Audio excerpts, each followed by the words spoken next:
नमस्कार मित्रों, मैं सांवरबिल मीना पीसीआई क्लासेज अजीतगढ़ से आपका हार्दिक अभिनंदन और स्वागत करता हूं। मित्रों, आपके सामने फिर से हिंदी व्याकरण का एक अच्छा सा वीडियो लेकर आए हैं जिसमें संधि वाला टॉपिक चल रहा है। मित्रों, संधि की हमने बात की थी कल। संधि 3 प्रकार की होती है, स्वर संधि, व्यंजन संधि और विसर्ग संधि। और इसमें हमने स्वर संधि के बारे में थोड़ा अध्ययन किया था। आगे हम चलते हैं।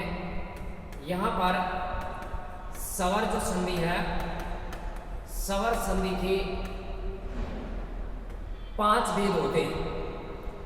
मित्रों, कितने भेद होते हैं? 5 भेद होते हैं। और 5 भेदों में हमने इनकी जानकारी कल भी ली थी। सबसे पहले हम बात करें तो दीर्घ संधि आती है। दीर्घ संधि के बाद में गुण संधि आती है। गुण संधि के बाद में वर्धी संधि आती है। और वर्धी संधि के बाद में यण संधि आती है।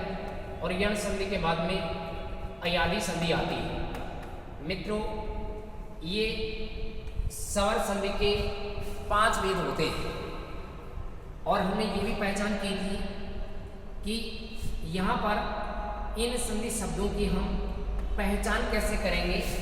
मित्रों, ध्यान रहे, यहाँ पर आ, ई और उ स्वर आता है और शब्द का विभाजन इन्हीं स्वरों से होता है तो दीर्घ संधि मानी जाती है। गुण संधि में ए, ओ, अर प्राप्त होता है तो वहाँ मित्रों गुण संधि होती है। वर्धी संधि की बात करते हैं तो ऐ, औ, आर प्राप्त होता है तो वहां वर्धी संधि मानी जाती है। यण संधि में यह वैसे पहले, यह वैसे पहले, पहले कोई, कोई हलंत वर्ण आता है या फिर त्रय प्राप्त होता है तो वहां पर यण संधि मानी जाती है।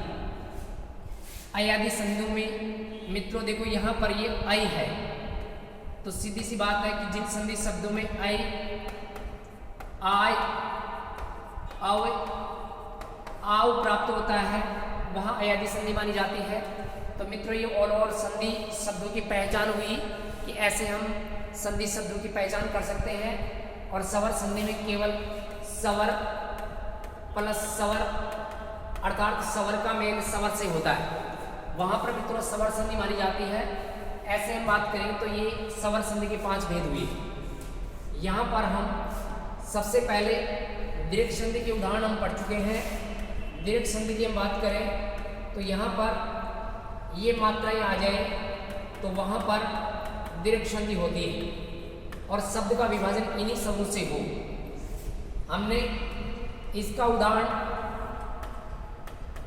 अभयारण्य पढ़ा था। अभयारण्य शब्द यहाँ से विभाजित होगा और इस शब्द को हम तोड़ेंगे तो मित्रों अभय प्लस अरण्य होता है। ए प्लस ऐसे आ बना हुआ है और ऐसे बनता है तो दीर्घ संधि होती है। ई की मात्रा वाला हम उदाहरण लेते हैं। मित्रों, हमने सचीस पढ़ा था। सचीस शब्द का संधि विच्छेद हम करें तो यहाँ पर सची प्लस क्या होता है? ईस होता है। और इसमें मात्रा दोनों में बड़ी आती है और बड़ी मात्राएं मिलकर यहाँ बड़ी हो जाती हैं तो यहाँ पर भी ये दीर्घ संधि होती है। मित्रों, हमने एक शब्द पढ़ा था चमूर्जा और यहाँ इस शब्द को हम तोड़े तो चमू प्लस क्या होता है? ऊर्जा होता है। यहाँ पर मित्रों चमू का अर्थ हमने पढ़ा था सेना होता है। अतः कभी मान लो अर्थ पूछ लिया जाए सेना, और सेना इसमें स्त्री सूचक शब्द है और स्त्री सूचक शब्दों में अधिकतर मात्रा बड़ी आती है, चाहे ऊ की मात्रा हो या ई की मात्रा हो। सची का अर्थ होता है इंद्राणी और इंद्राणी स्त्री सूचक शब्द होता है। स्त्री सूचक शब्दों में एक तो ई, ऊ आदि बड़ी मात्राएं आती हैं और अधिकतर शब्द आज से समाप्त होता है। वो भी हम आ वाले एग्जाम्पल में पढ़ेंगे। तो ऐसे मित्रों ये दीर्घ संधि के अंतर्गत 3 प्रकार के शब्द आते हैं। गुण संधि की हम बात करें तो यहाँ मित्रों गुण संधि हम देखें तो गुण संधि के अंतर्गत भी 3 प्रकार के शब्द आते हैं और वो 3 प्रकार के शब्द यहाँ पर लिखे हुए हैं।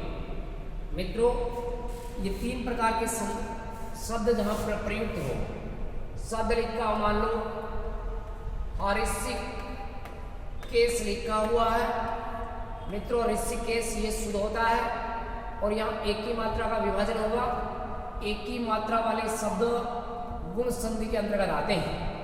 यहाँ पर हम इस शब्द को तोड़ते हैं, ये तो हरिसिक प्लस ईश होता है। ईश का मतलब स्वामी, हरिसिक का मतलब इंद्रिया होता है।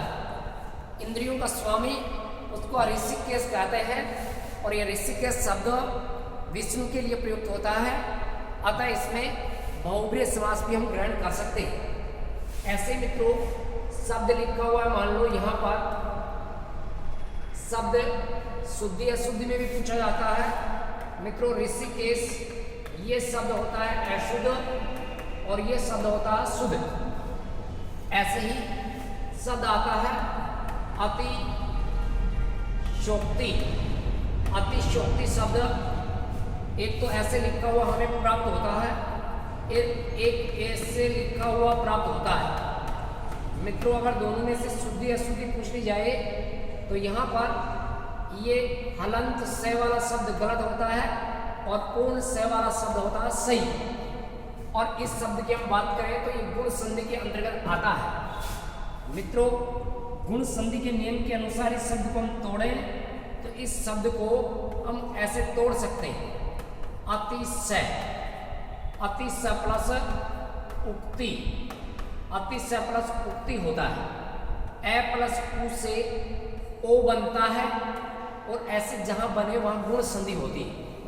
मित्रों बिल्कुल ये सही है और गुण संधि का उदाहरण है। आर की हम बात करें तो शब्द लिखा हुआ मान लो सप्तऋषि शब्द लिखा हुआ है। मित्रों सप्तधन ऋषि से बना है और यहाँ पर ये अ है और ऊपर र है, तो यहाँ मित्रों अर प्राप्त हुआ है और अर वाले गुण संधि के अंतर्गत आते हैं। सप्त प्लस ऋषि शब्द बनता है और मित्रों ये गुण संधि के अनुसार ये शब्द बनता है। गुण संधि में ऐसे 3 प्रकार के शब्द बनते हैं। वर्धित संधि की हम बात कर लेते हैं।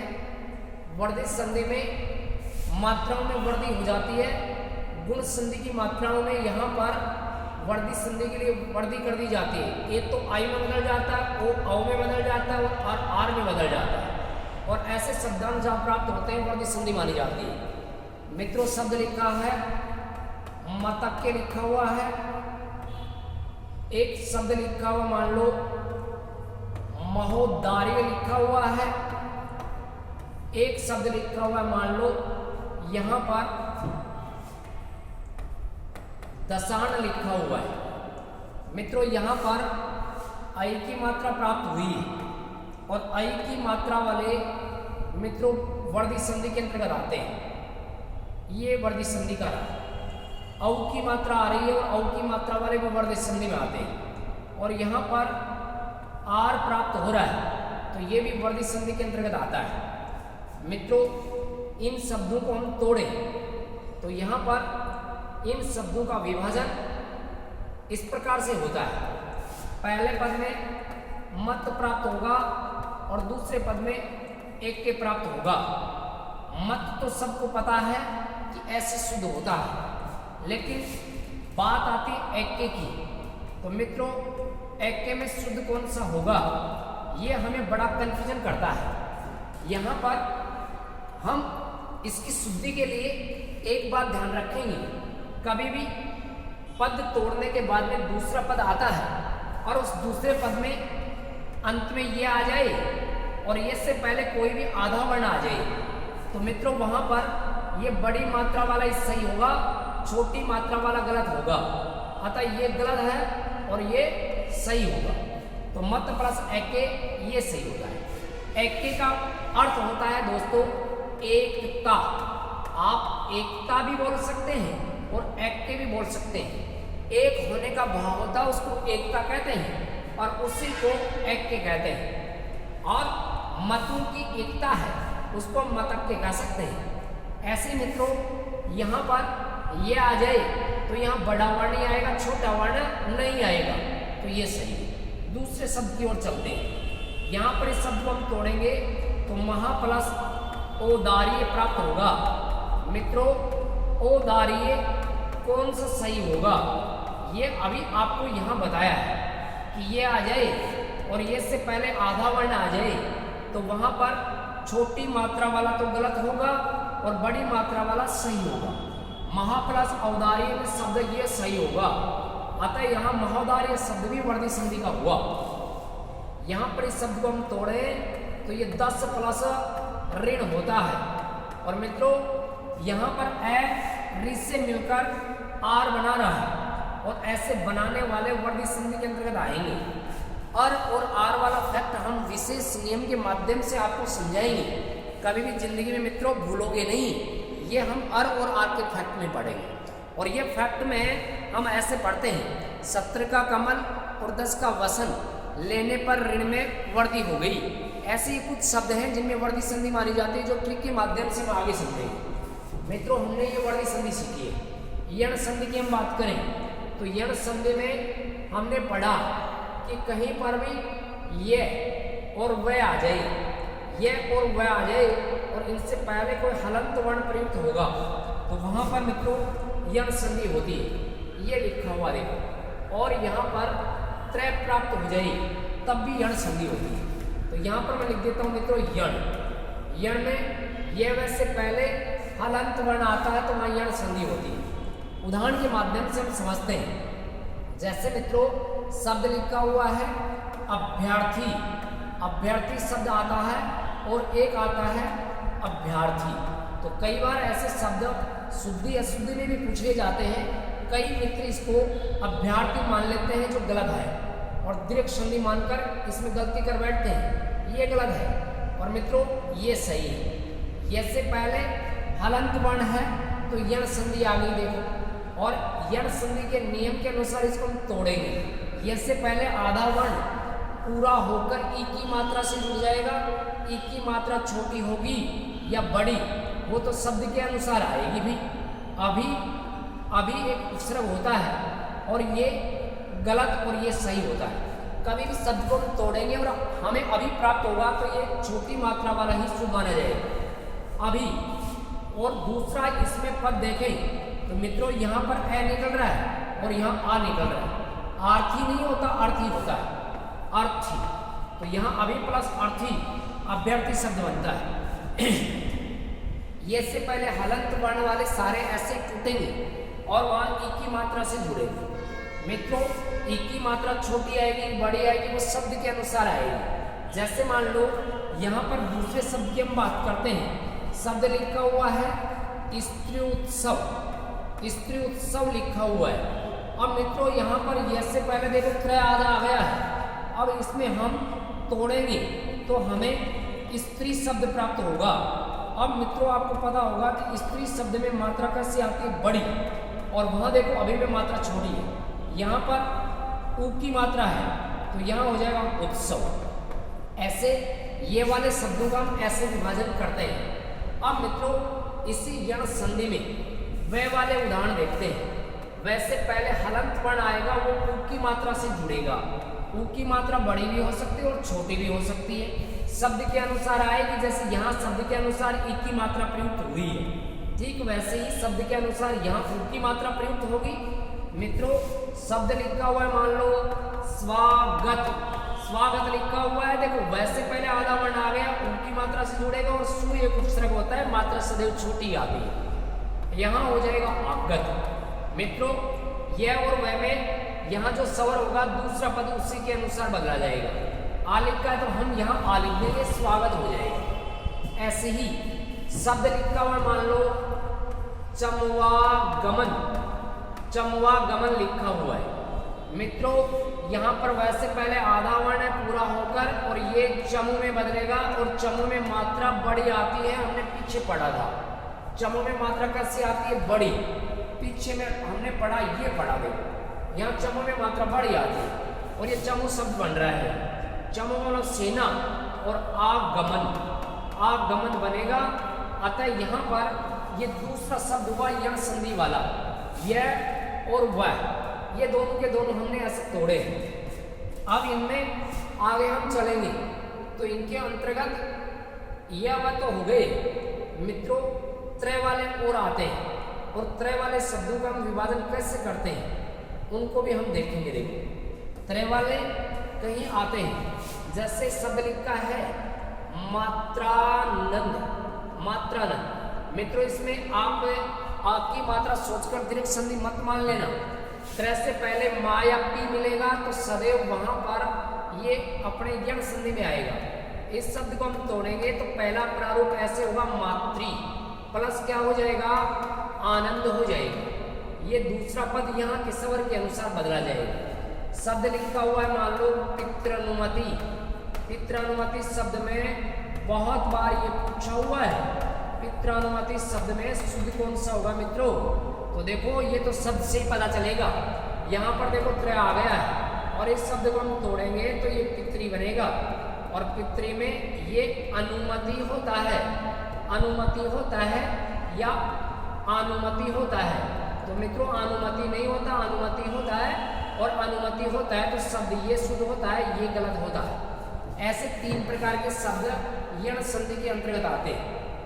अब मित्रों इसमें चौथी जो संधि है वो हम देखते हैं। चौथी संधि की हम बात करेंगे तो यहाँ पर ये अयादि संधि आ गई। अयादि संधि में यहाँ अभी हमने पढ़ा था कि जहाँ पर आई, आय, आवे और आव आ जाए तो वहाँ पर अयादि संधि होती है। ऐसे शब्दों को हम तोड़ते हैं तो ये तो एक की मात्रा से जुड़ता है, ये आई की मात्रा से जुड़ जाता है, ये ओ की मात्रा से जुड़ता है और ये आउ की मात्रा से जुड़ जाता है। ऐसा पहले पद में होता है और दूसरे पद में यहाँ पर जो स्वर होगा, यहाँ पर जो स्वर होगा दूसरा पद उस स्वर के अनुसार बदला जाएगा।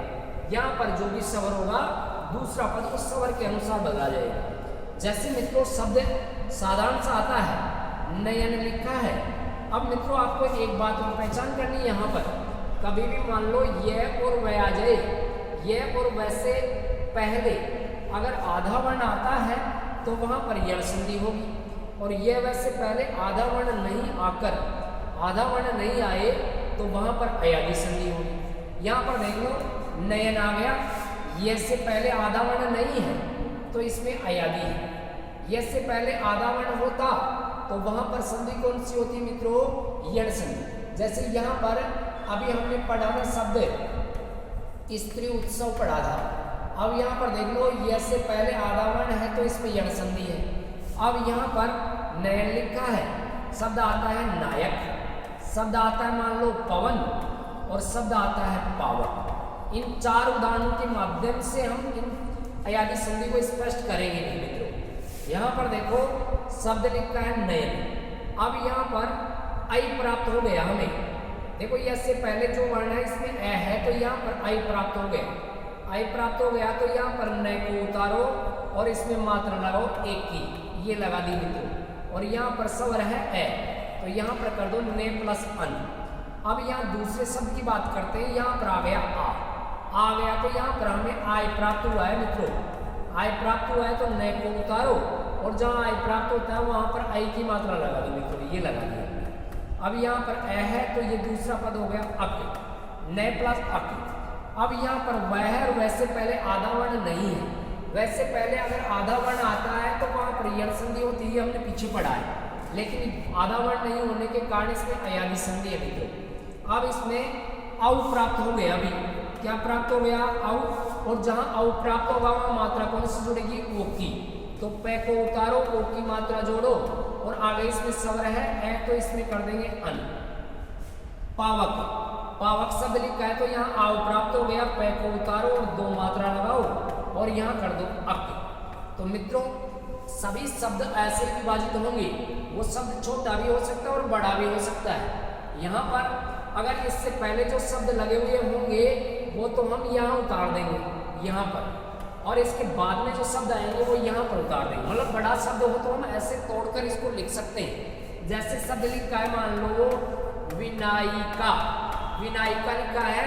अब देखो ये आ गया और इससे पहले आ गया आ, तो यहाँ पर आय प्राप्त हुआ है।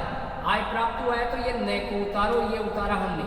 आय हुआ है तो दो मात्रा लगा दो, लगा दी साहब। यहाँ पर न से पहले वी है तो इस वी को यहाँ पर रख दो, तो हमें पहला पद प्राप्त हो गया विनय। और इसमें देखो स्वर कौन सा, ई, तो यहाँ पर हो जाएगा इका। तो विनायिका शब्द का संधि विच्छेद विना प्लस इका होता है। ऐसे ये दीर्घ संधि के हमने उदाहरण पढ़े हैं मित्रों। ऐसे ही अच्छे अच्छे और भी वीडियो लेकर आप लोगों के लिए आएंगे। पीसीआई क्लासेज अजीतगढ़ सांवरजी सर आपको हिंदी पढ़ा रहे थे।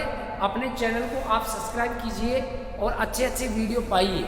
ऐसे ही हम और भी अच्छे अच्छे वीडियो आप लोगों के लिए लेकर आएंगे। आपको अच्छा लगे तो कमेंट और शेयर जरूर करें, अच्छा नहीं लगे तो कोई बात नहीं, आप देखकर डिसलाइक भी कर सकते हैं। धन्यवाद।